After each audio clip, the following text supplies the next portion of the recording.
All right, let's pick up where we left off on our last video. So we were talking about what these problems are asking with the definitions. And what they want us to do here is they want us to look at the definition that's given, and they want us to identify whether it is correct or incorrect. And of course, most likely it'll be incorrect. And we're going to state why it's incorrect and then correct the definition. So this is a lot more in depth than just regurgitating a memorized definition or picking the correct definition to a particular term. This is really seeing if you understand why the definition is either precise or not precise, which is one of our definitions for Unit 1, and it continues throughout the entire year. So here we have the definition of a circle. So in our problem, it says that Billy Bob Joybird Jr. III was asked to define a circle on his geometry quiz. His response was marked incorrect. Explain why his response was incorrect and correct his definition. So there's a couple things going on here. First of all, they told us this is wrong. So we have to explain why it's wrong, and we have to correct it. So I am going to hold up the correct definition here. This is the correct definition of a circle. So let's just compare the wording.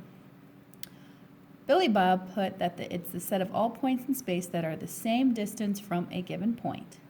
The correct definition is the set of all points in a plane equidistant from a fixed point.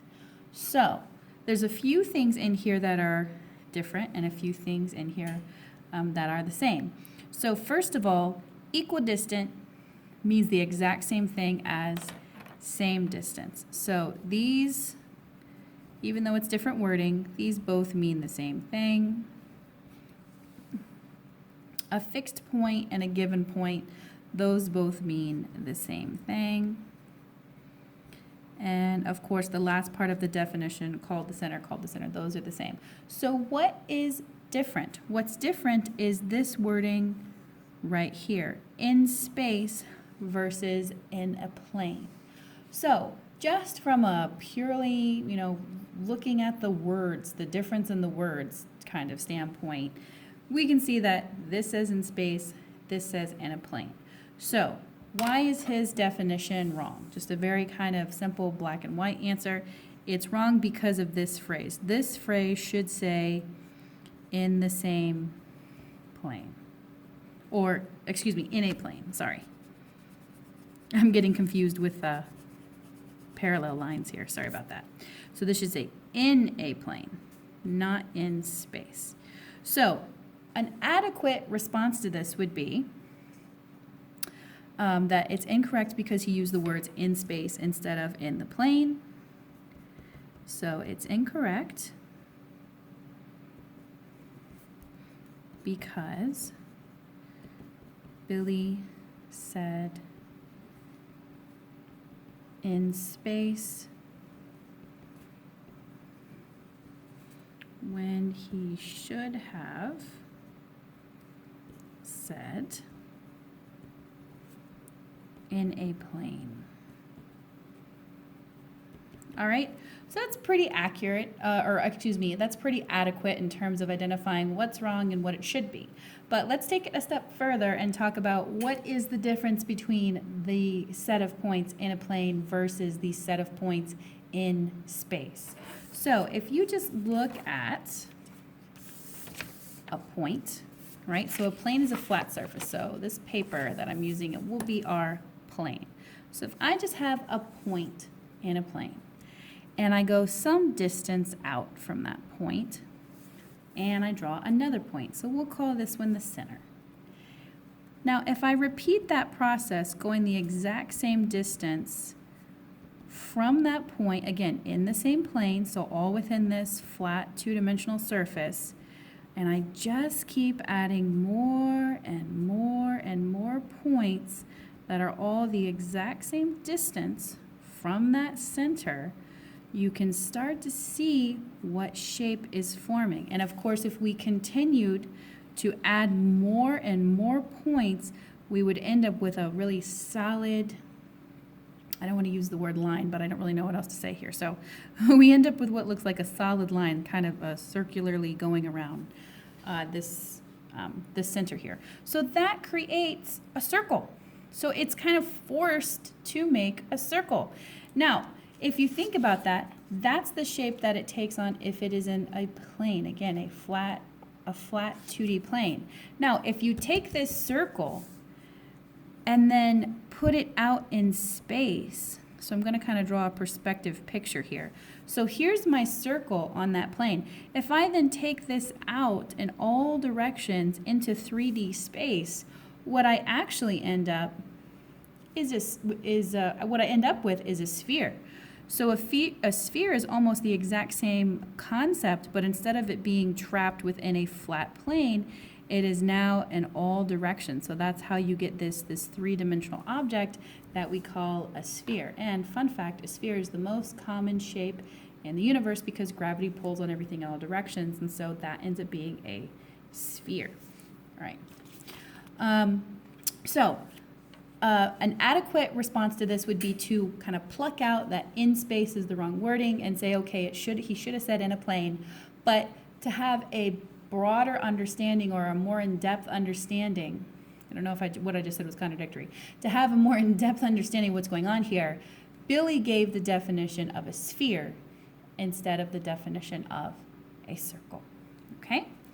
So, number 16, Joshua defined parallel lines as two lines that never intersect. Is this definition correct? Why? If not, why? What is the correct definition? So Joshua defined parallel lines as two lines that never intersect. Now again, let's look at the proper definition of parallel lines, which is two lines in the same plane that never intersect. So again, we have this wording in the same plane. So it's not enough to say that two lines never intersect, they have to lie in the same plane. So for example, I might have two lines that look like this, and you might say that they are parallel, but if you take that out into 3D space, you can see that they're actually just what we call skew lines, but they look like they're parallel from one angle. However, to talk about two lines being parallel by definition, they both have to be in the same plane. So both of these guys have to be, in the same flat two-dimensional surface, and also not intersect to be considered parallel. So, no, it is not correct. And it is not correct because he should have said,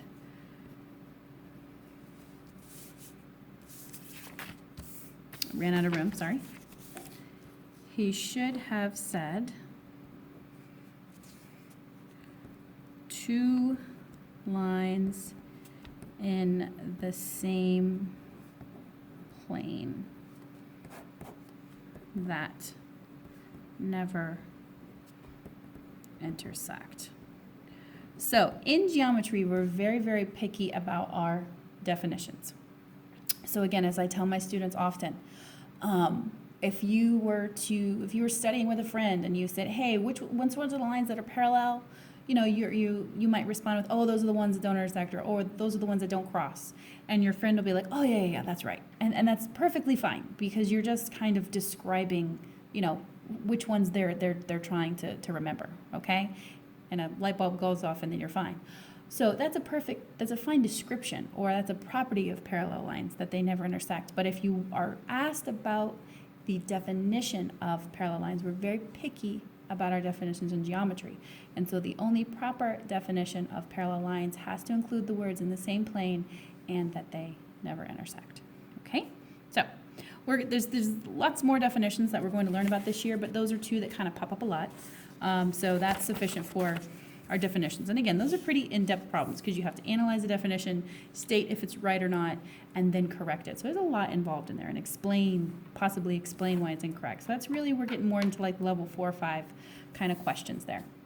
All right, so for 17 and 18, we have two proofs. And at first glance, this might seem intimidating if you haven't already done some proofs elsewhere. All a geometric proof is a set of logical statements that are ordered in a certain way that prove something. So, given this piece of information, Can you definitively say that this is true? Now, for the purpose of the first unit, we're just learning proofs. All you have to be able to do is to fill in a few blanks. So if you notice here, this is all completely filled in here. I just knocked my paper. Just knocked my paper out of the way. It was funny. This is all completely filled in except for one blank right here. And the skill in this unit specifically, your skill specifically in this unit states that you need to be able to complete, let me zoom in on the wording there. All you have to do is complete no more than 2 steps of a proof using theorems about lines and angles. So specifically, this thing has to be about a line or about an angle. Now, I can see that I have parallel lines, so I should be thinking about my different angle postulates like same side interior or corresponding, maybe even vertical angles or linear pair, stuff like that. So I need to be thinking about my angle theorems here because I see some parallel lines. So in the given, they tell us that lines G and H are parallel. Remember, you can denote a line with a lowercase letter. And they also tell us that angle 1 and angle 2 are congruent. So when you have a diagram in a proof, you want to mark it based on what they tell you. So right now, I know for a fact that all the stuff in this picture is true, okay, because they told it to me. Now, the first one is given. This is just the information they've provided. The very next step says that angle 1 is congruent to angle 3. So I'm going to mark that on my picture, okay? Well, we're saying that that is true. Angle 1 is congruent to angle 3. Now, in this step, we need to put the justification for that. How do we know that angle 1 is congruent to angle 3? Well, the way that we know angle 1 is congruent to angle 3 is because you have 2 parallel lines, G and H, and they are cut by a third line called a transversal. So line P is a line that is traversing lines G and H, and as soon as you end up with as soon as you have that transversal with parallel lines, automatically certain angles are congruent, certain angles are supplementary. Well, we already know that angle 1 and angle 3 are congruent because they stated it, and the reason they are congruent is because they are corresponding angles. So all we're going to do is fill in corresponding angles as our reason, and you know, they might toss in the word postulate there because that's what it is, corresponding angles postulate. All right, and that's it. There was one blank and we filled it in. So when you guys see these little baby proofs and there's just 1 or 2 blanks, you'll be provided with choices, and as long as you can kind of match the one that makes sense, then that's all you need to do, okay? So very easy. You don't actually have to understand the proof from start to finish. You don't even really have to know everything that's going on in the proof. You just have to see where the blank is and look at the step that you're trying to justify and compare it to the line before it, and that is enough information to answer these questions, honestly. All right, we have another one that has something to do with parallel lines and transversals here. So again, I'm going to mark my picture based with the given information. So they say lines N and M are parallel, and they tell us that angle 1 is congruent to angle 2. We just know this to be true because it's given. So we take it, that's what it is.